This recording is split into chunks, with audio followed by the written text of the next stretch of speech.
For much of the 20th century, housing played a simple but critical role in the economy. It was a foundation. Homes provided shelter, stability, and a base from which people could work, raise families, and participate in economic life. Housing mattered economically, but it was not expected to drive growth on its own. It supported productivity rather than substituting for it. In the decades after World War II, this balance was relatively clear. Between 1950 and the early 1970s, housing supply expanded rapidly across many advanced economies. Governments invested heavily in infrastructure, zoning was permissive, and construction kept pace with population growth. In the United States, home building peaked in the early 1970s, with new housing starts often exceeding 2 million units per year. Housing costs, relative to income, remained broadly stable. Owning a home was achievable for a large share of the population without excessive leverage. During this period, housing complemented growth rather than distorting it. Workers could move to where jobs were. Wages rose alongside productivity. Capital flowed primarily into factories, technology, and infrastructure. Housing absorbed investment, but it did not dominate it. Importantly, rising home ownership did not require households to take on extreme levels of debt. The system reinforced mobility and security at the same time. This began to change gradually after the 1970s, and more sharply after the 1980s. As productivity growth slowed and inflation became a political concern, policymakers increasingly turned toward financial and asset-based channels to support economic stability. Housing prices started to rise faster than incomes. Mortgage credit expanded. Home ownership was encouraged, not just as a social good, but as an economic stabilizer. By the 1990s, housing was no longer just a place to live. It had become a store of wealth, a retirement plan, and a policy lever. Rising home values were treated as a sign of economic health. Falling prices were treated as a threat. This shift changed incentives quietly but permanently. Housing began to carry expectations it was never designed to fulfill. The problem with this transformation is not that housing gained value. It's that housing was asked to do the job of productivity, wages, and investment. When that happens, distortions are inevitable. What once supported the economy slowly began to reshape it in ways that were difficult to see at first. If you value long-form, data-grounded economic storytelling that explains how systems change over time, consider subscribing and sharing your thoughts in the comments. Because once housing stops being a foundation and starts becoming a growth strategy, the next question is unavoidable. What does that do to prices, debt, and the rest of the economy? Once housing shifted from being a foundation of the economy to a central asset within it, a deeper change followed. Housing began to substitute for growth rather than support it. This didn't happen overnight, and it wasn't the result of a single policy decision. It emerged gradually as economies struggled to generate productivity-led expansion and looked elsewhere for stability. After the late 1970s, many advanced economies entered a period of slower productivity growth. In the United States, average annual productivity growth fell from above 2.5% before 1973 to closer to 1.2% afterward. Similar slowdowns appeared across Western Europe and Japan. Slower productivity meant slower wage growth, weaker income-driven demand, and fewer obvious engines of expansion. Policymakers faced a problem: how to sustain economic momentum without the growth dynamics that had powered the post-war decades. Housing offered an answer that appeared benign at first. Real estate is tangible, widely held, and politically sensitive. Encouraging home ownership and rising property values created a sense of prosperity even when wage growth lagged. As mortgage markets expanded and financial innovation accelerated in the 1980s and 1990s, housing became easier to finance and more attractive as an investment. Credit availability increased, interest rates trended downward, prices responded. By the early 2000s, housing had become a major driver of economic activity in several countries. Construction, mortgage lending, refinancing, and home equity extraction all contributed to GDP growth.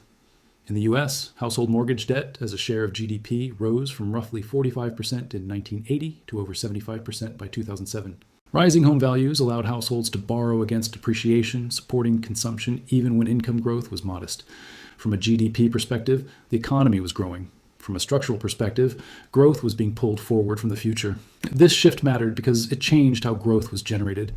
Instead of rising incomes funding spending, rising asset values did. Housing appreciation created wealth effects that supported demand, masked wage stagnation, and reduced pressure to address underlying productivity problems. As long as prices rose, the system appeared stable. Housing filled the gap left by weaker income-led growth. The problem with substituting housing for growth is that it ties economic health to asset inflation. When growth depends on prices rising rather than value being created, the economy becomes sensitive to interest rates, credit conditions, and confidence. It also concentrates risk. Households become more leveraged, financial institutions become more exposed.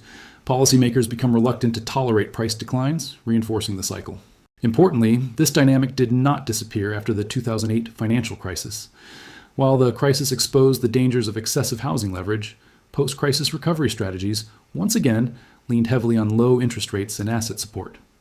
By the 2010s, housing prices in many countries had surpassed pre-crisis levels, even as construction lagged and affordability worsened. Housing resumed its role as a stabilizer, not because it was healthy, but because alternatives were limited. If this kind of structural explanation helps clarify why housing plays such an outsized role today, consider subscribing and adding your thoughts in the comments. Because once housing becomes a substitute for growth, the next issue emerges quickly: how rising prices begin to reshape debt, inequality, and economic behavior itself. Once housing is treated as a substitute for growth, the economy begins to rely on a single, deceptively simple signal: rising prices. What started as a byproduct of credit expansion and demand slowly becomes a benchmark for success. Policymakers, investors, and households begin to interpret higher housing prices as evidence that the system is healthy, even when the underlying foundations are weakening. This shift became especially visible during the 1990s and 2000s. As inflation in consumer goods stabilized and wages grew slowly, asset prices, particularly housing, took on a new role. Rising home values were framed as wealth creation. Falling prices were treated as economic threats. In many countries, this mindset was reinforced by policy. Central banks responded aggressively to financial stress, while largely ignoring asset inflation as long as consumer prices remained contained. The result was a quiet redefinition of success. Economic health became associated with asset stability rather than income growth or productivity. In the United States, for example, between 1995 and 2006, real home prices increased by more than 80%, far outpacing wage growth. Similar patterns appeared in the UK, Canada, Australia, and parts of Europe. GDP grew, household net worth expanded, yet affordability deteriorated rapidly, especially for first-time buyers. This reliance on rising prices reshaped behavior throughout the economy. Households adjusted expectations. Home ownership became not just a place to live, but a financial strategy. People stretched further, took on more leverage, and accepted longer-term debt in exchange for participation in rising asset values. At the same time, mobility declined. High prices locked people into locations and mortgages, reducing labor flexibility and amplifying regional inequality. Financial institutions adapted as well. Lending standards loosened during booms and tightened abruptly during downturns, reinforcing volatility. Mortgage markets expanded because they were profitable and politically protected. Construction increasingly targeted higher-end segments where price appreciation was strongest, rather than broad affordability. The housing system optimized for valuation, not access. Perhaps most importantly, rising prices reduced urgency to address deeper problems. As long as housing wealth increased, stagnating wages and weak productivity felt manageable. Growth appeared to be happening, and even if it was uneven and fragile. Asset inflation acted as a buffer against dissatisfaction, delaying structural reform. The danger in using prices as signals is that they tell you very little about resilience. Prices can rise even as debt mounts, supply lags, and inequality deepens. When prices finally stop rising, or fall, the illusion of success collapses quickly because the system was never built on sustainable growth to begin with. If this analysis is helping you see how housing prices became a proxy for economic health, consider subscribing and sharing your perspective in the comments. Because once rising prices become the signal of success, the next question is unavoidable. What happens to debt, risk, and stability when that signal can no longer be sustained?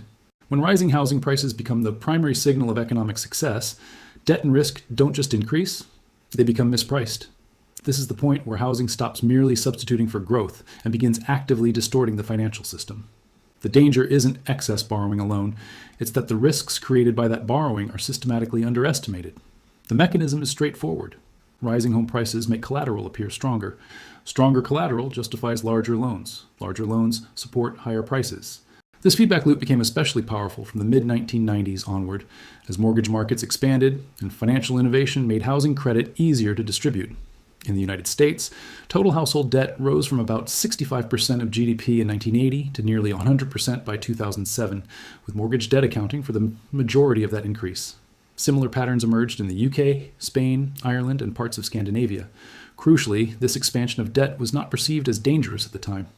Because asset prices were rising, balance sheets looked healthy. Defaults were low. Credit models assumed continued appreciation.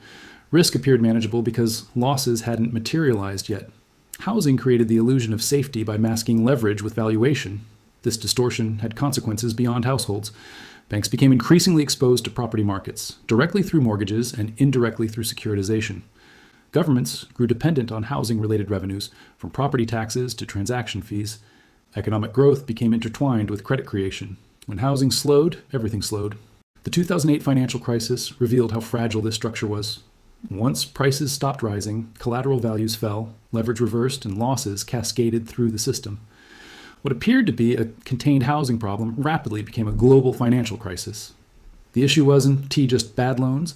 It was a system built on the assumption that housing prices would continue to signal stability. What's often missed is that the post-crisis period did not fundamentally reverse this dynamic.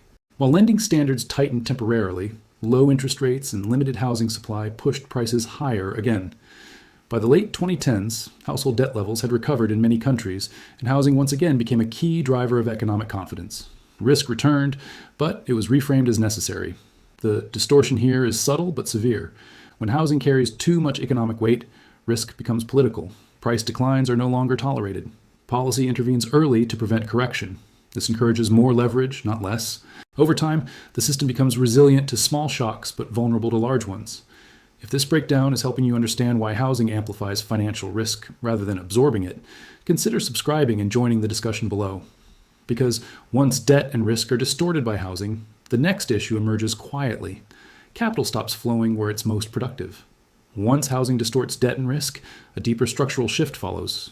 Capital begins to flow toward property rather than productive activity. This is one of the most damaging long-term effects of housing-led growth, and it's also one of the least visible. Economies don't suddenly stop investing. They invest in the wrong place. Historically, periods of strong growth were defined by where capital went. During the post-war decades, large shares of investment flowed into factories, machinery, research, infrastructure, and workforce expansion. These investments raised productivity, which then supported higher wages and broader prosperity. Housing absorbed capital, but it did not dominate it. It was a support system, not the main destination. That balance began to change after the 1980s and accelerated after 2000. As returns from productive investment became harder to achieve due to slower productivity growth, globalization pressures, and technological saturation, housing began to look comparatively attractive. Property offered stable returns, strong collateral, political protection, and favorable tax treatment in many countries. Importantly, it also offered something productivity investment did not: price appreciation without innovation risk. By the 2010s, this shift was visible across advanced economies. In countries like Canada, Australia, and the UK, residential property investment absorbed a growing share of national savings, while business investment lagged. In the US, non-residential fixed investment as a share of GDP struggled to regain pre-2008 levels, even as housing prices and financial assets surged.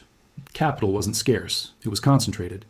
This matters because capital allocation shapes the future.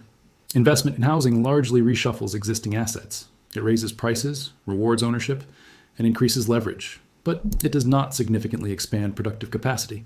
By contrast, investment in technology, infrastructure, and skills raises output potential over time. When capital favors housing, economies trade future growth for present stability. The effects ripple outward. Businesses face higher rents and land costs, making expansion more expensive.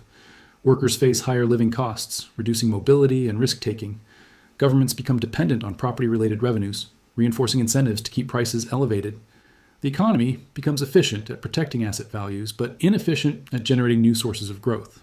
What makes this shift especially persistent is that it feels rational at the individual level. For households, buying property looks safer than starting a business. For investors, property looks more predictable than innovation. For policymakers, rising home values look like success. Collectively, however, these rational choices hollow out the growth engine. If this explanation helps clarify why productivity struggles despite abundant capital, consider subscribing and sharing your thoughts in the comments.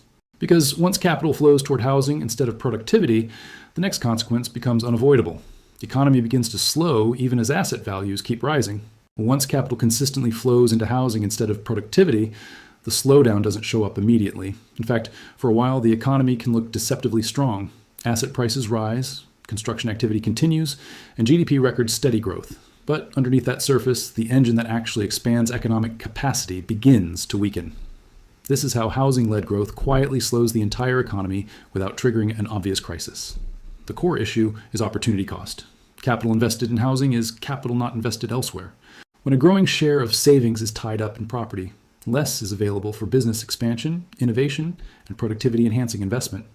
Over time, this reduces the economy's ability to generate new value.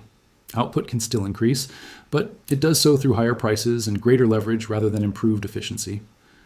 This pattern became increasingly clear in the 2000s and 2010s. In many advanced economies, business investment as a share of GDP trended downward or stagnated, even as housing investment and asset prices surged. In the United States, for example, non-residential fixed investment struggled to exceed its pre-2008 share of GDP for much of the following decade. Meanwhile, home prices reached new highs, supported by low interest rates and limited supply. Growth continued, but it became narrower. Slower productivity growth is the inevitable result. Productivity depends on better tools, better processes, and better organization. These improvements require sustained investment and experimentation. When capital prefers housing, those investments are postponed or scaled back. Firms become more cautious. Expansion plans are delayed. Innovation slows not because ideas disappear, but because the environment becomes less supportive of risk. The slowdown also feeds back into labor markets. When productivity growth weakens, wage growth follows. Lower wage growth reinforces reliance on housing wealth to support consumption, which in turn strengthens the housing-centered growth model. The circular dynamic explains why economies can remain stuck in a low-growth equilibrium for long periods without collapsing outright. Another consequence is reduced resilience. Housing-led growth creates economies that are less adaptable to shocks. When growth depends on asset values, any disruption to financial conditions has outsized effects. Interest rate changes, credit tightening, or shifts in confidence can ripple quickly through consumption, construction, and employment. The economy becomes sensitive, even if it appears stable. What makes this slowdown especially difficult to confront is that it doesn't feel dramatic. There's no sudden crash. Instead, progress becomes harder to achieve. Growth becomes harder to sustain without policy support. Each recovery feels weaker than the last. Over time, the economy adjusts its expectations downward, normalizing stagnation. If you're finding this long-form explanation useful, consider subscribing and adding your perspective in the comments. Understanding how growth slows without collapsing is key to understanding modern economic challenges. Because once housing-led growth slows the economy itself, the next question is unavoidable. How does this reshape inequality, mobility, and who gets left behind? Once housing-led growth slows the broader economy, its most visible impact shows up in inequality and mobility. This is where the distortion moves from balance sheets into everyday life. Housing doesn't RDT just absorb capital. It reorganizes who benefits from growth and who is locked out of it. The divide begins with ownership. When housing prices rise faster than incomes, owners accumulate wealth simply by holding property, while non-owners face rising barriers to entry. This dynamic intensified after the early 2000s and accelerated further in the 2010s. In many advanced economies, home prices doubled or more over 2 decades, while real wages grew slowly. For younger households and new entrants, ownership required higher leverage, parental support, or relocation to less productive regions. This has consequences beyond wealth inequality. Mobility declines. High housing costs discourage workers from moving to where jobs are most productive. Regions with strong labor demand become inaccessible, while areas with affordable housing often lack opportunity. This misallocation reduces overall productivity and reinforces regional inequality.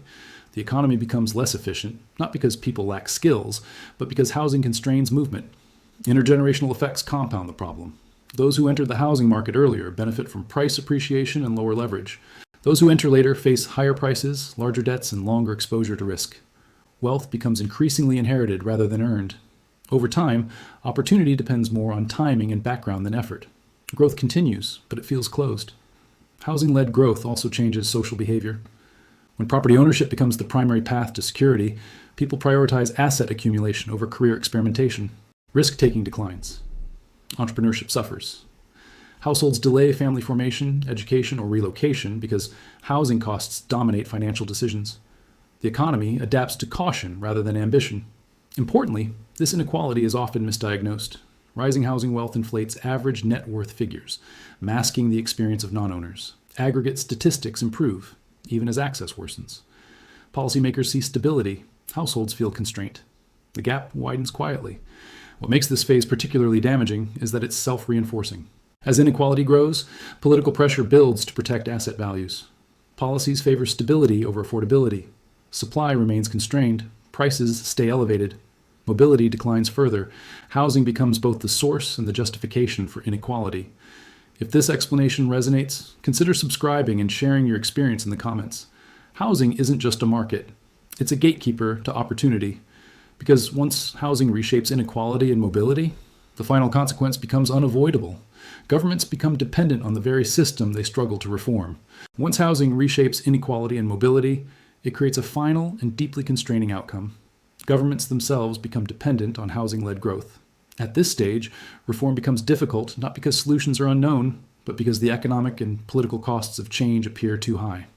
This dependency develops gradually.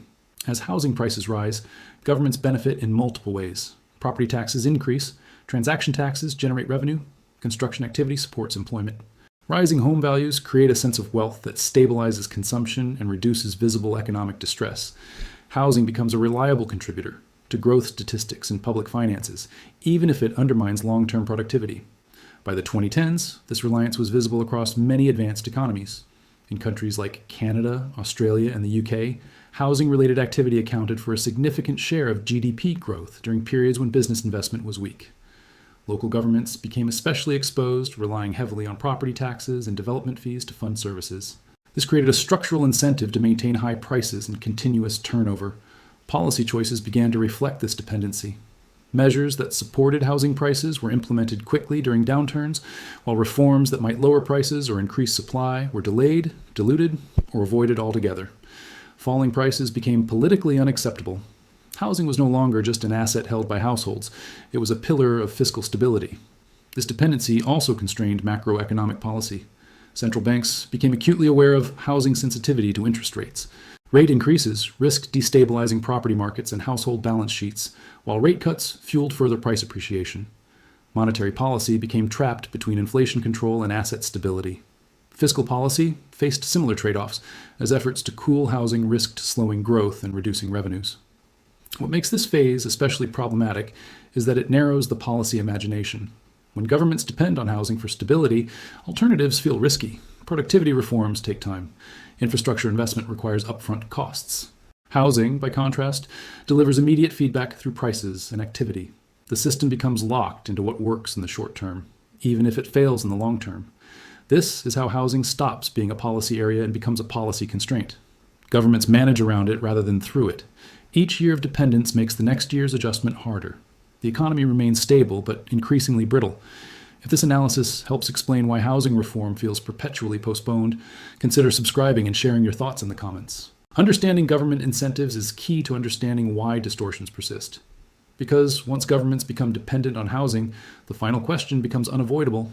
How does an economy escape a system that everyone relies on, but no one can easily change? Once governments, households, and financial systems become dependent on housing-led growth, reversing course becomes extraordinarily difficult. This is the stage where distortions persist, not because they are efficient or desirable, but because unwinding them threatens too many parts of the system at once. The core problem is balance sheets. When housing prices remain elevated for long periods, debt accumulates around those prices. Mortgages grow larger, loan terms extend. Household finances become calibrated to asset values that must be maintained. By the late 2010s, mortgage debt in several advanced economies exceeded 90% of GDP, and in some cases, far more. Any significant price correction would immediately strain households, banks, and public finances simultaneously. This creates a powerful form of inertia. Policymakers may recognize that housing prices are misaligned with incomes and productivity, but correcting that misalignment risks triggering financial stress. Falling prices don't just affect speculators. They affect ordinary households whose net worth and security are tied to property. Even modest declines can suppress consumption, weaken confidence, and raise default risk. As a result, adjustment is delayed again and again. Supply-side reforms face similar resistance. Increasing housing supply is often presented as the obvious solution, but it collides with local incentives. Existing homeowners benefit from scarcity. Local governments rely on high valuations. Infrastructure constraints, zoning rules, and political opposition slow construction. Even when reforms are announced, implementation takes years. Meanwhile, prices remain elevated. Financial systems reinforce the lock-in. Banks prefer mortgage lending because it is collateralized, standardized, and politically protected. Compared to lending for new businesses or innovation, housing credit looks safer. This biases credit allocation toward property and away from productive risk-taking. Over time, the financial sector becomes optimized around housing rather than growth. The result is a slow-moving trap. Everyone understands the distortion, but no single actor can change it without bearing disproportionate costs. Households can't afford price declines. Governments can't risk instability. Banks can't pivot credit easily. The system persists because it is collectively fragile. What's most striking is that this persistence often masquerades as stability. Prices don't collapse. Employment remains steady. GDP grows. But beneath that calm surface, adaptability erodes. The economy loses flexibility. Each year of delay makes adjustment harder, not easier. If this explanation clarifies why housing problems feel permanent rather than cyclical, consider subscribing and adding your perspective in the comments. Because when distortions can't be unwound, the final issue comes into focus. What does this mean for long-term growth and the future of the economy itself? When housing distortions become difficult to unwind, their impact doesn't stay confined to property markets or household balance sheets. Over time, they reshape the entire growth path of the economy. This is where the consequences move from cyclical inconvenience to structural limitation. Long-term growth depends on three things: productivity, labor participation, and capital formation. Housing-led systems undermine all three. Productivity suffers because high housing costs raise the baseline cost of doing business. Firms face higher rents, higher wage demands just to offset living costs, and reduced flexibility in where they locate. These pressures don't show up immediately in GDP figures, but they erode competitiveness over time. Labor participation is affected in quieter ways. When housing absorbs a large share of income, workers become less mobile and more risk-averse. Job switching declines, entrepreneurship weakens. People stay in roles that feel safe, rather than pursuing opportunities that could raise productivity. Over the long run, this reduces dynamism, a key ingredient for sustained growth. Capital formation suffers as well. As discussed earlier, when housing offers predictable, protected returns, it crowds out investment in innovation and expansion. This lowers the economy's future growth potential. The result is a pattern seen repeatedly in economic history: high asset values combined with low trend growth. Japan, after the 1990s, is the clearest example, but similar dynamics have emerged elsewhere. What makes this especially dangerous is that the slowdown feels gradual. There's no obvious breaking point.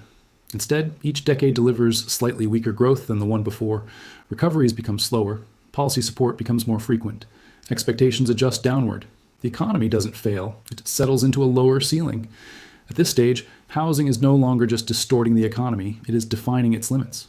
Growth becomes harder to generate without further inflating asset values, which increases fragility. Policymakers face a narrowing set of options. Each intervention stabilizes the present at the cost of the future. This is why housing-led growth models tend to persist, even when they are widely criticized. Changing them requires accepting short-term disruption in exchange for long-term resilience. The trade-off is politically and socially difficult, especially once large portions of society depend on existing valuations. If you find this long-term perspective useful, consider subscribing and joining the discussion below. Understanding how growth ceilings form is essential to understanding where modern economies are headed. Because once housing defines the limits of growth, the final question becomes unavoidable. Is there a way out of this system without triggering the instability everyone fears? By the time housing defines the limits of growth, the economy faces a dilemma rather than a clear solution. Everyone understands that relying on rising property values to sustain stability is unsustainable in the long run. At the same time, everyone is aware that disrupting the system too quickly could trigger the very crisis policymakers have spent decades trying to avoid.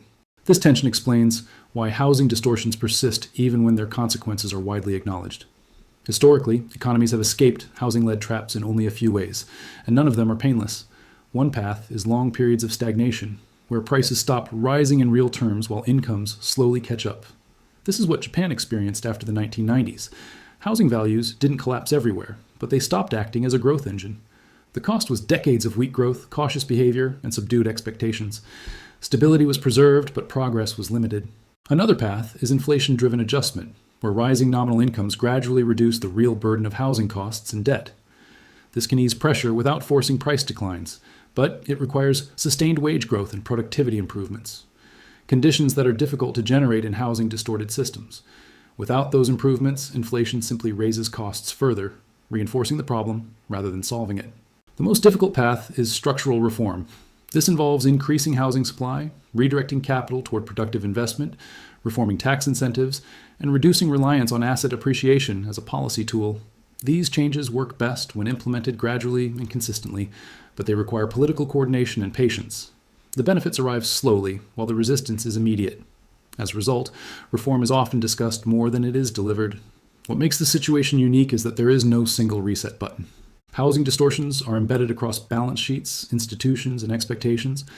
Any adjustment must navigate between preserving stability and restoring growth capacity.